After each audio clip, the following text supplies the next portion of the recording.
All the stories we publish on this channel come from our viewers and are adapted by us from real experiences we've lived through or witnessed. We share a new story every day for your entertainment and hope you enjoy them. Thank you. I can't quite put into words the exact instant something inside you gives way. It's not loud or theatrical. More like a subtle snap, the tiniest fissure in glass that quietly spreads until the whole thing is ruined and you hardly notice until it's over. That's the way it felt the night Melissa looked at me, curled her lip into a smirk, and said, "If you're so desperate for intimacy, maybe go find someone else." Then she laughed. Not a nervous or playful laugh, but a cold, dismissive chuckle that sounded like she truly didn't care. We've been married 7 years. I met Melissa in Louisville, Kentucky. We were both working the late shift at a grocery store in our early 20s. She was funny, sharp, and brimming with confidence. I was quieter then, easygoing, saving up for college. She used to tease me about my battered truck and my basketball obsession. I called her Firecracker because she never let anyone walk over her. A year after we started dating, we moved to Cincinnati. I finished my degree and became a high school gym teacher and basketball coach. Melissa trained to be a dental assistant. We bought a modest 3-bedroom house, adopted a golden retriever named Rusty, and built a life that, from the outside, looked steady and loving. But inside those walls things had been unraveling for some time. It didn't collapse in one dramatic moment, and that's the dangerous part. One day she seems tired, then she's always busy, perpetually glued to her phone, no longer laughing at your jokes.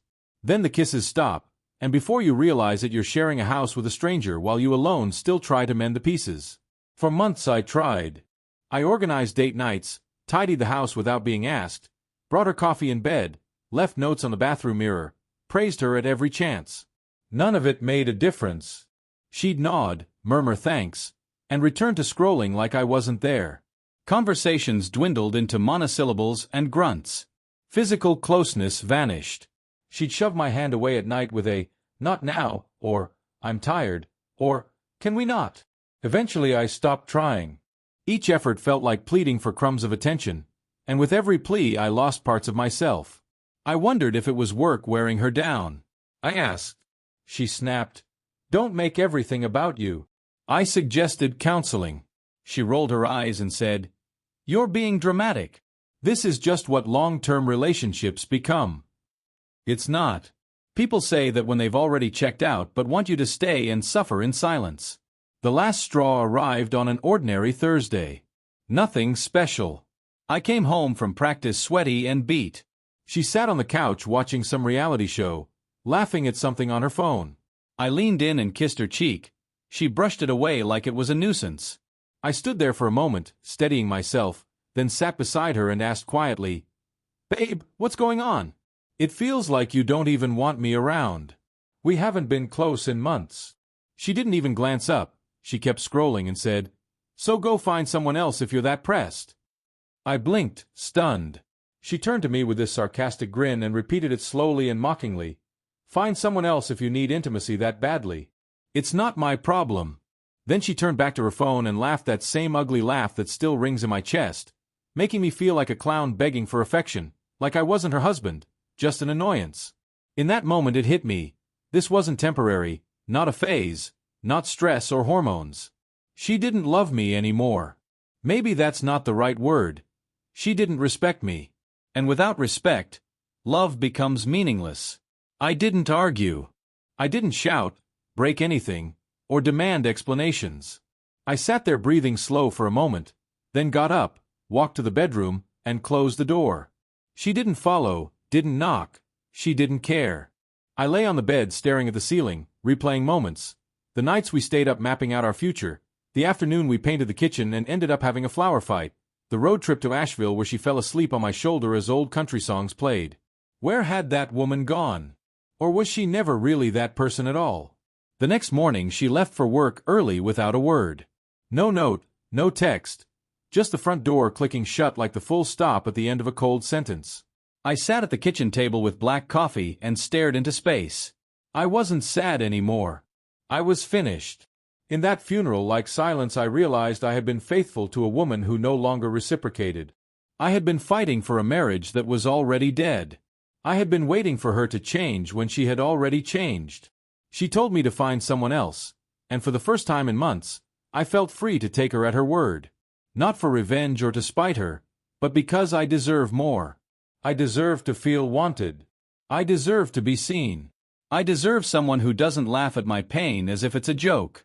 That night fate offered me an opportunity, but I'll save that for the next part because what happened that night altered everything. Have you ever felt numb, yet your mind was the clearest it's been?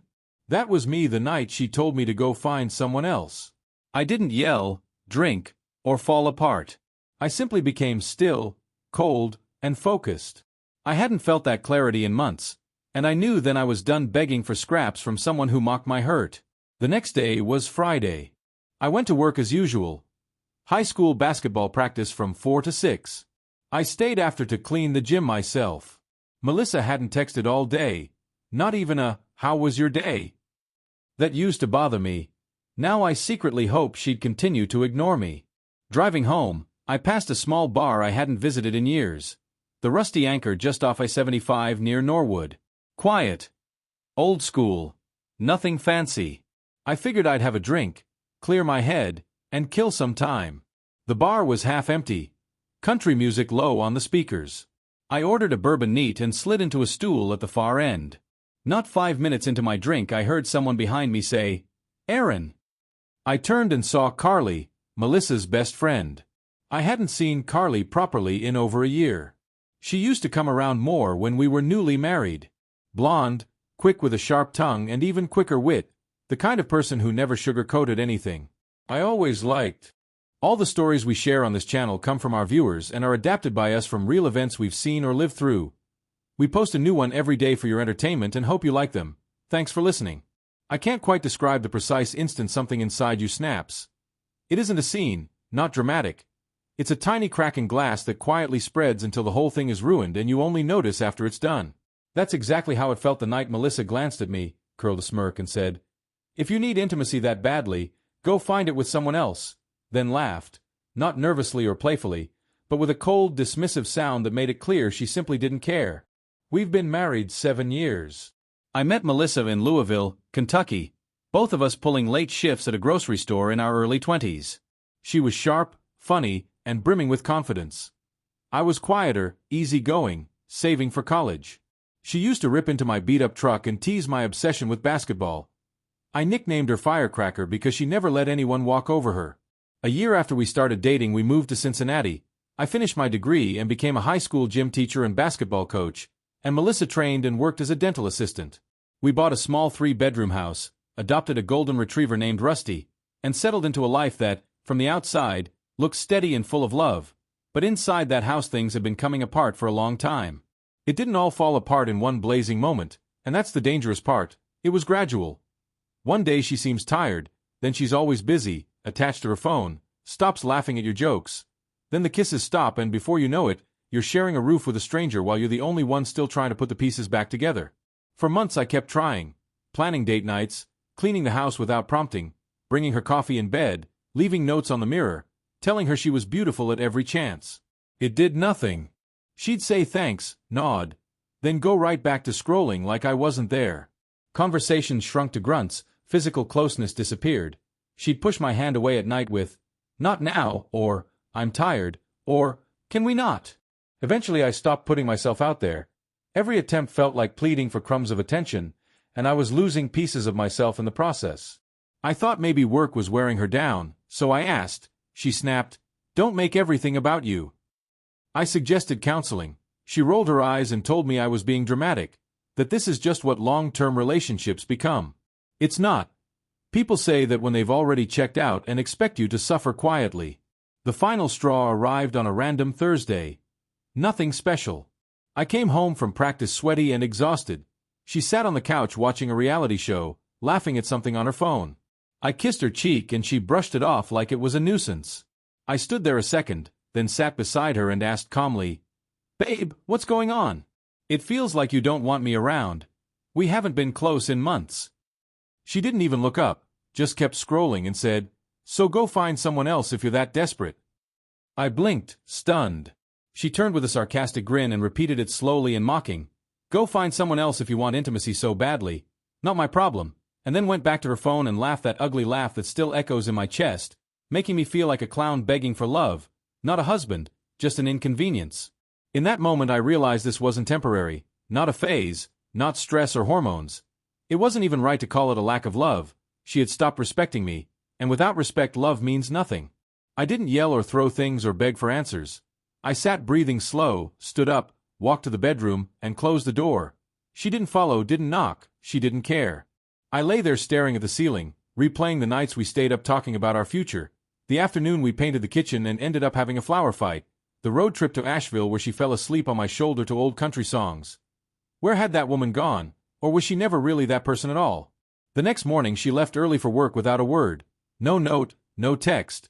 The front door clicked shut like the period at the end of a cold sentence.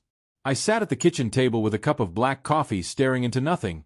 I wasn't sad anymore, I was done. In that funeral, like silence, I realized I'd been loyal to someone who no longer returned it, fighting for a marriage that was already dead, waiting for her to change when she had already changed.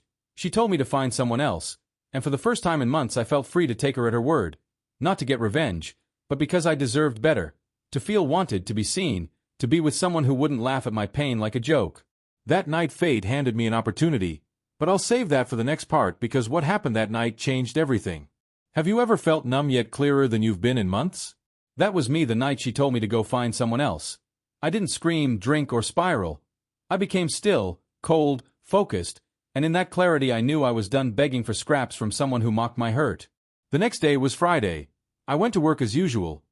High school basketball practice from 4 to 6, and stayed after to clean the gym myself. Melissa hadn't texted all day. Not even, "How was your day?" Which used to sting, but now I secretly hope she'd keep ignoring me. On the drive home I passed a small bar I hadn't been to in years, the Rusty Anchor just off I-75 near Norwood.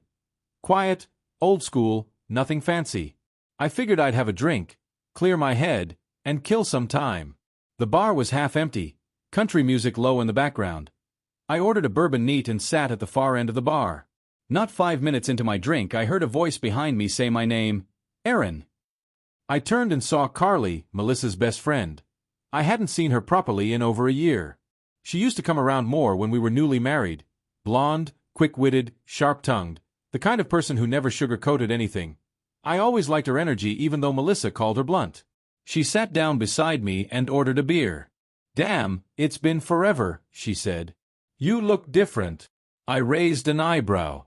"Different how?" She shrugged, quieter, more worn, but somehow stronger. And I laughed without humor because, yeah, life had been something. She leaned closer. "Is Melissa still cold to you, or did she actually start acting like a wife again?" That hit me. "You noticed?" I asked, surprised. Carly cocked her head and said, "Aaron, I've known Melissa since college. I know when she's being cold, and I know how she treats you. You're a good man. I don't know what's wrong with her anymore." Something inside me cracked right there. I took a sip of bourbon and stayed quiet for a while. Carly didn't push. She sipped her beer and let the conversation drift where it wanted, like two old friends letting the world settle. Finally I told her. "She told me last night to go find someone else if I wanted intimacy." Carly's eyes narrowed. She repeated slowly, "She said that to you?" I nodded and she was silent for a good 10 seconds, then said, "Wow. I always knew she was drifting, but damn." The silence between us felt heavy. Not awkward, just thick with truths we didn't have to voice. We stayed at the bar another hour, talking about work, life, and the things we used to laugh about when the three of us hung out. Carly wasn't just some random friend.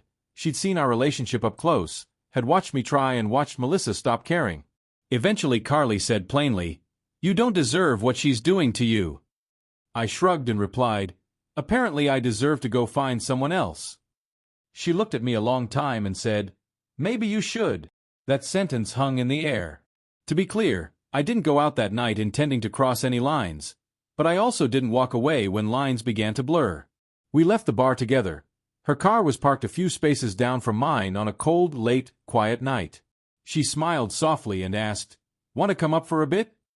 I lived 2 blocks away and went up just to talk. I hesitated, then followed her. Her apartment was small, warm, tidy, candles lit. She offered a drink. I declined.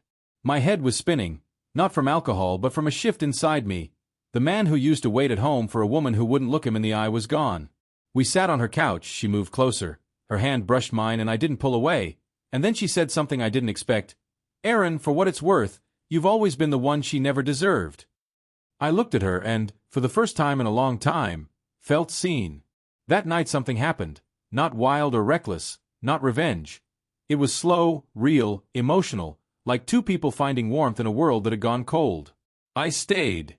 The next morning I woke beside her with sunlight through the blinds and felt no guilt or shame, only a peace I hadn't known in years. While Carly slept, I picked up my phone. Melissa still hadn't texted, and I took a photo. Not explicit, just me in bed half covered with Carly's hair on the pillow next to me, our hands barely touching. I sent the photo to Melissa 5 minutes later, then called. She didn't pick up. Texts poured in. "What the hell is this? Is that Carly? Are you serious?" Calls, more texts, then voicemails. Angry, screaming, confused, accusatory. She even drove to Carly's apartment that afternoon, pounding on the door. We didn't answer. I wasn't playing games. I was reclaiming myself. She told me to find someone else, so I did, but she didn't expect it to be someone who knew exactly who she was. Carly wasn't the villain, and neither was I. Melissa wrote this ending the moment she chose cruelty over love, disrespect over honesty. The chaos that followed was hers to carry, and for the first time in a long time I began to smile again. What's strange is that after everything, the silence, rejection, cruelty, the instant she realized I wasn't chasing her anymore, she lost control. It started 2 days after I sent the photo. I said nothing about it, no caption, no explanation, just silence, and silence is unbearable for someone like Melissa. First she exploded my phone with voicemails, texts, blocked numbers, accusations and demands. Then she tried to guilt me. "I can't believe you do this to me," as if I had betrayed her when she was the one who looked me in the eye and told me to go find someone else. Carly stayed composed through it all. She wasn't afraid of Melissa and she wasn't trying to build anything serious with me. We were two adults who shared a moment born of mutual understanding, not games. What mattered wasn't Carly. It was that I had finally stepped off the leash Melissa had kept me on for years, and that terrified her. Her change was instant, arrogant to desperate in 72 hours. She texted, "We need to talk. I'm not okay. Please." I left it unread.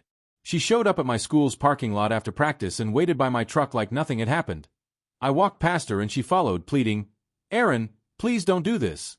Can we just talk?" That picture broke me. I looked her in the eye and said one word, "Good." Then I got in my truck and drove away. No yelling, no drama, just distance. She couldn't handle it. That weekend she left a long letter taped to my front door full of memories, apologies, excuses. I didn't mean what I said. I was just tired. I didn't think you'd actually do it. I miss us. I want to fix this. Ending with, "You're still my husband. I love you. Come home." The same woman who had laughed at me for asking for connection now wanted everything to be the same, expecting me to roll back in as if I'd never been humiliated. I didn't respond because I was done speaking the language of men who beg. For weeks she pushed. Texts to Carly, attempts to guilt-trip her, accusations of betrayal, trying to destroy what was left. Carly replied once, "No, you destroyed it. I just watched." Melissa stopped showing up at work. Mutual friends said she wasn't eating and one even called me, "Man, she's spiraling. Maybe you should hear her out." I asked, "Where were you when I was spiraling for months and nobody gave a damn?" And got silence. The truth was nobody cared when I was being slowly crushed in that marriage. But once she started to hurt, everyone treated it like a tragedy. I refused to play the villain just because she finally lost control. I wasn't angry anymore, and I think that's what really unnerved her, not the photo or Carly, but the way I went completely cold. Melissa expected me to react, beg, explain, try to fix what she kept breaking. This time I didn't react, I didn't ask, I didn't hope, I was done. I started focusing on myself, back in the gym, taking a break from dating, returning to therapy that I'd postponed for years because she made me feel weak for even mentioning it, spending time with people who actually saw me. My brother, an old college friend, even coaching a kid's summer league on weekends. My house became quiet and peaceful again. No tension, no walking on eggshells, no performance for someone who had decided I wasn't good enough. It's crazy how fast a man can rebuild once he stops bleeding for someone who wouldn't hand him a towel. A month later Melissa showed up again, crying, no makeup, hoodie and jeans, asking for 5 minutes. I let her talk. Not for her, but for me. She said she made a mistake, that she was hurting, that she had been in a strange emotional place and pushed me away because she was scared I'd leave her. The funny thing about self-fulfilling prophecies. Then she said something that quietly pissed me off. You slept with Carly just to hurt me.